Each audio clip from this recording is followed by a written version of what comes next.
வணக்கம் மக்களே. தமிழக பாஜக தலைவர் பதவியிலிருந்து அண்ணாமலை அவர்கள் விடுவிக்கப்பட்டு நயினார் நாகேந்திரன் அவர்கள் போட்டியின்றி தேர்ந்தெடுக்கப்பட்டிருக்காங்க. இந்த மாதிரி அண்ணாமலை அவர்களை தலைவர் பதவியிலிருந்து நீக்கிறதுக்கு காரணம் ஏடிஎம்கே பிஜேபி கூட்டணிக்காக அப்படின்னு சொன்னாங்க. கூட்டணி அப்படிங்கிறது அமைக்கப்பட்டிருந்தனால ஏடிஎம்கே தரப்புல இருந்து பிரஷர் பண்ணப்பட்டதுனால அண்ணாமலை அவர்களை வெளியேற்றிட்டாங்க அப்படிங்கிற மாதிரி ஒரு தரப்பு சொல்றாங்க. At same time ADMK BJP கூட்டணி அமைஞ்சா நானே தலைவர் பதவியில் இருக்க மாட்டேன் அப்படின்னு அண்ணாமலை அவர்கள் சொல்லியிருந்தாங்க. அதே போல தலைவர் பதவி வேண்டாம் அப்படிங்கிறதுனால அவரே வெளியே போயிட்டதாகவும் சொல்றாங்க.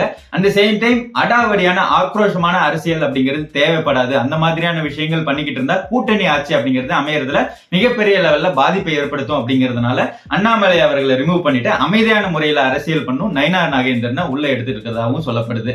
சோ இந்த இடத்துல நயினார் நாகேந்திரன் அவர்களோட அரசியல் வரலாறு என்ன அப்படிங்கிறது தான் நம்ம பார்க்க போறோம். ஃபர்ஸ்ட் அவங்க 2001 தான் செல்வி ஜெயலலிதா அவர்களோட தலைமைக்கு கீழே ஏடிஎம்கேல எம்எல்ஏக்கு போட்டியிட்டாங்க. அதாவது சட்டமன்ற தொகுதி திருநெல்வேலியில போட்டியிட்டாங்க. இந்த திருநெல்வேலியில போட்டியிட்டதுல ஃபர்ஸ்ட் டைமே அவங்க வெற்றி பெற்றாங்க அப்படிங்கிறது ஒரு விஷயம். 700 வாக்குகள் வித்தியாசத்துல அவங்க வெற்றி பெற்றிருந்தாங்க. அந்த இடத்துல அவங்களுக்கு மினிஸ்டர் பதவி எல்லாம் கொடுக்கப்பட்டது. அதாவது transport minister, electricity ministers and industry related ministers, அந்த மாதிரியான பதவிகள் அவங்களுக்கு அந்த பர்டிகுலர் பீரியட் 2001ல இருந்து 2006 அவங்களுக்கு கொடுக்கப்பட்டது. அதுக்கப்புறம் 2006 அவங்க போட்டியிட்டதும் அதே திருநெல்வேலி தொகுதியில் தான். பட் இந்த தடவை என்ன பண்ணாங்கன்னா 600 ஓட்டுகள் வித்தியாசத்துல தோல்வி அடைஞ்சிட்டாங்க. 2006ல 600 ஓட்டுகள் வித்தியாசத்தில் தோல்வி அடைஞ்ச அவங்க திரும்ப 2011ல மிகப்பெரிய லெவல்ல வெற்றி பெற்றாங்க. அதே ஏடிஎம்கே சார்பில் தான் போட்டிட்டாங்க இந்த 3 தடவை அப்படிங்கிறது ஒரு விஷயம். 2011ல மிகப்பெரிய லெவல்ல 38,000 வாக்குகள் வித்தியாசத்துல அவங்க வெற்றி பெற்றிருந்தாங்க அதே திருநெல்வேலி தொகுதியில. இந்த இடத்துல அவங்க அவ்வளவு மிகப்பெரிய வெற்றி பெற்றிருந்தோம். அவங்களுக்கு கேபினெட்ல அவங்களுக்கு மினிஸ்டர் பதவி அப்படிங்கிறது கொடுக்கப்படல.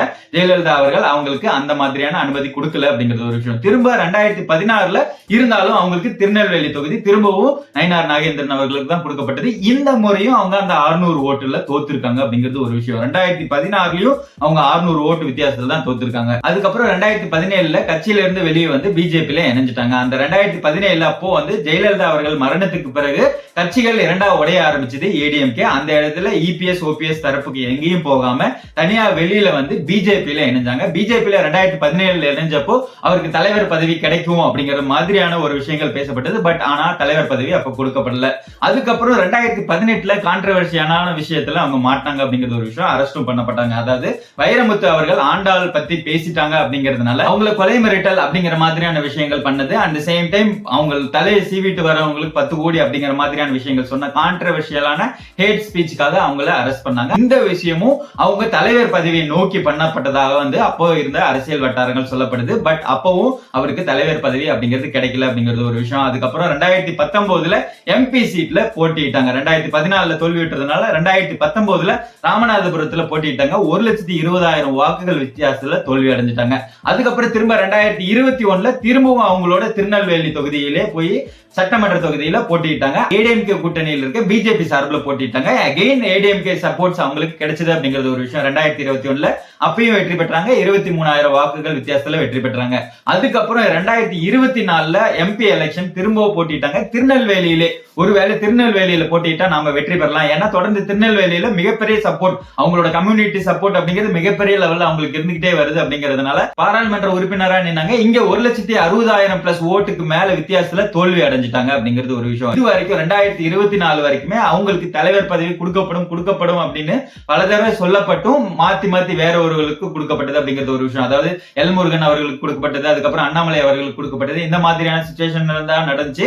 ஆனா நயினார் நாகேந்திரன் அவர்களுக்கு தலைவர் பதவி அப்படிங்கிறது கொடுக்கப்படவில்லை. சோ இந்த மாதிரி சிச்சுவேஷன்ல அண்ணாமலை அவர்கள் மிகப்பெரிய லெவல்ல பிஜேபியோட வளர்ச்சிக்கு இங்க பாடுபட்டு இருந்தாங்க அப்படிங்கிறது ஒரு விஷயம். இந்த சிச்சுவேஷன்ல அண்ணாமலை அவர்கள் வந்து பிஜேபி வந்து ஏடிஎம்கே கூட கூட்டணி வச்சா தலைவரா இருக்க மாட்டேன் அப்படின்னு சொன்ன ஒரு விஷயம் இவருக்கு லக் அப்படிங்கிற மாதிரி வந்து அமைஞ்சிருச்சு அப்படிங்கிற மாதிரி ஒரு சிச்சுவேஷனும் இருக்கு.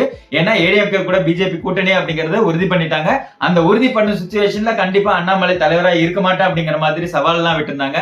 அந்த சவாலை பூர்த்தி பண்ணும் விதமா அவரே போயிட்டாரா இல்ல இவங்களே அனுப்பிட்டாங்களா அப்படிங்கிற விஷயம் தெரியல.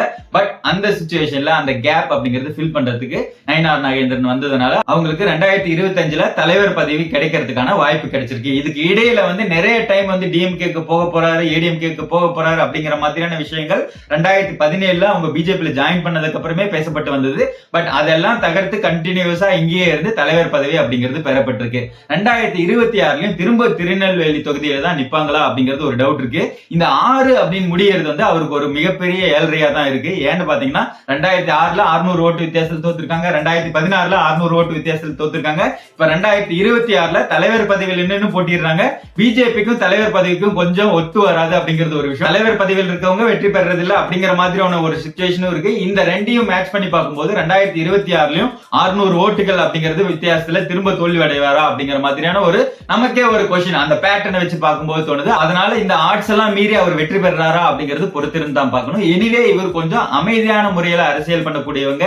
இவங்க வந்து ஸ்டாலின் அவர்களோட நல்ல இணக்கமான முறையில் இருக்கிறவங்க, at same time Edappadi Palaniswami அவர்களோட நல்ல கம்யூனிகேஷன்ல இருக்கவங்க அப்படிங்கிற ஒரு சிச்சுவேஷன்ல இந்த மாதிரி சூழ்நிலையில அவர் தான் சரியான தலைவரா இருக்க வாய்ப்பு இருக்கு. At same time community votes அப்படிங்கிறது இம்பார்ட்டன்டா பார்க்கப்படுது. சவுத் சைடு இருக்க கம்யூனிட்டி ஓட்ஸ் இம்பார்ட்டன்டா பார்க்கப்படுது. அந்த சூழ்நிலையில இவர் தலைவரா வர வைக்கிறது வந்து மிகப்பெரிய லெவல்ல தேவையாகவும் இருக்கிறதா கருதப்படுது. அட் சேம் டைம் அண்ணாமலை அவர்கள் பிஜேபியோட தலைவரா இல்லாதது பிஜேபி வந்து பேக் டு ஓல்டு ஹிஸ்டரி அப்படிங்கிற மாதிரி சொல்லிட்டு இருக்காங்க. பட் இந்த சிச்சுவேஷன்லாம் எப்படி மாறும் அப்படிங்கிறது அரசியல் களத்துல போக போக தான் தெரியும். ஏன்னா ஒரு வருஷத்துக்கு முன்னாடியே கூட்டணி அப்படிங்கறது அறிவிச்சுட்டாங்க. அப்படிங்கிறதுனால ஸ்ட்ராங்கான ஒர்க் அப்படிங்கறது அவங்க பண்றதுக்கான வாய்ப்புகள் இருக்கு. பட் உங்களோட கருத்து என்ன?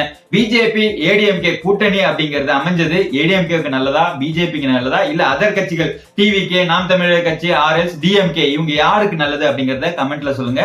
Love you all. தேங்க்யூ.